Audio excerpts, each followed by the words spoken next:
Hi, welcome to the podcast for When the Curves Line Up for May 11, 2024, featuring Sirius Heliacal setting.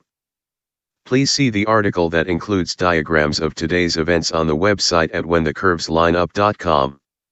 Text by Jeffrey L. Hunt. In Chicago, sunrise occurs at 5:34 a.m. Central Daylight Time followed by sunset at 8:01 p.m.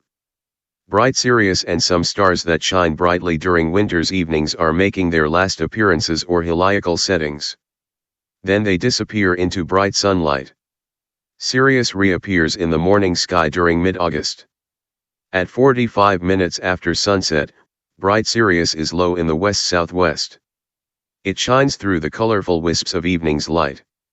The last appearance depends on local conditions, weather, and obstacles at the horizon. The date can vary depending on the clarity of the sky. Orion's Bellatrix, considerably dimmer than Sirius, is slightly higher in the west, joins the departure. It reappears during July. Topaz Aldebaran, Taurus' brightest star in the west-northwest, is disappearing into evening twilight as well. Like Mars in the morning, its color blends with twilight and may be difficult to see already. This star reappears in the eastern morning sky during late June. Jupiter is in the region when Aldebaran's heliacal rising occurs. Here is today's planet forecast. In the morning sky, 4 bright planets are west of the Sun and considered morning planets. Venus rises only 12 minutes before the Sun. It is immersed in bright twilight. Mercury, rising 52 minutes before the Sun, is slightly above the eastern horizon at 30 minutes before sunrise. It is veiled in morning twilight. Southern Hemisphere sky watchers have an excellent view of the planet. An hour before sunrise, Saturn is visible, nearly 15 degrees above the east-southeast horizon. The planet is not bright like Venus or Jupiter, although it is brighter than most stars in the sky this morning. Mars is less than 10 degrees up in the east and over 20 degrees to Saturn's lower left. The red planet seems to struggle to make it out of morning twilight. Use a binocular to see it.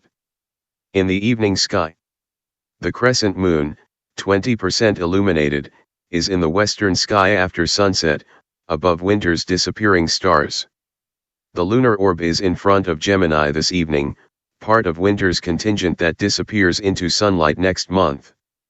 Again, this evening, look for Earthshine on the moon's night portion, between the lunar cusps or horns. The effect is from sunlight reflecting from Earth's oceans, clouds, and land. Gemini's Castor is 10.1 degrees to the moon's upper left.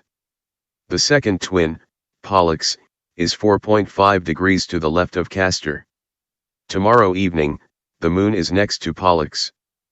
Procyon, the little dog star, is nearly 30 degrees above the west-southwest horizon and to the lower left of the twins and the lunar crescent. Capella is nearly 30 degrees to the lower right of the moon and almost 30 degrees above the northwest horizon. Notice that an imaginary arc connects Procyon, Pollux, Castor, and Capella, making an imaginary umbrella in the western sky.